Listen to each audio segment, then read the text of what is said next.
Syamsuddin adalah cucu dari Kiai Soleh Lateng, lebih tepatnya dari istri yang keempat yang bernama Raden Siti Fatimah. Bapak beliau adalah anak bungsu dari 3 bersaudara yang bernama Kiai Abdul Aziz. Kiai Abdul Aziz sendiri merupakan satu-satunya keturunan Kiai Soleh Lateng yang meneruskan perjuangan beliau dalam menggeluti ilmu keislaman maupun bela negara.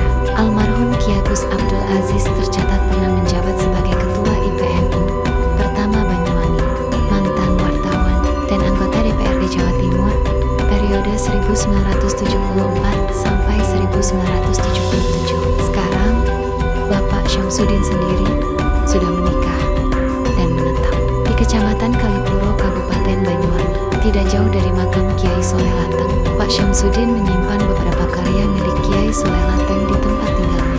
Ada yang berbentuk kitab, naskah, atau beberapa lembar kertas. Ada juga Al-Qur'an hasil tulis tangan Kiai Soleh Lateng sendiri. Beberapa naskah sudah pernah diteliti dan didigitalisasi. Awalnya naskah-naskah ini tersimpan di pondok Kiai Soleh Lateng. Namun, karena pondok tersebut sudah tidak beroperasi, beliau mengambil naskah-naskah tersebut dan menyimpannya di kediaman beliau. Pada tahun 2023, tepatnya pada tanggal 10 sampai 13 Juni, pernah diadakan Festival Kitab Kuning Kiai Soleh Lateng. Festival tersebut diadakan oleh peneliti Islam Nusantara sekaligus dosen Universitas Nahdlatul Ulama Indonesia, Dr. Kiai Haji Ginanjar Shah Baru. Pak Syamsuddin juga mengatakan banyak mahasiswa yang pernah mendatangi beliau untuk melakukan wawancara atau meneliti tulisan-tulisan peninggalan Kiai Soleh Lateng.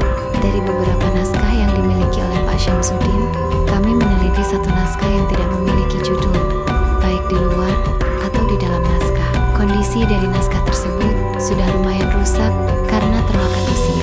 Namun, sebagian besar isi dari naskah tersebut masih bisa dibaca.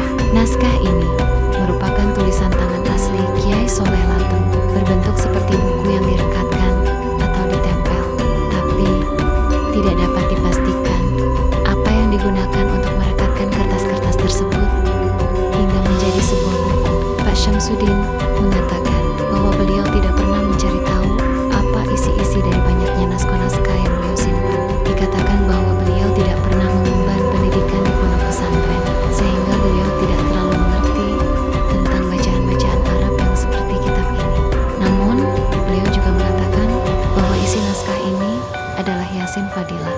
Beliau mengetahuinya dari orang-orang yang pernah meneliti naskah tersebut.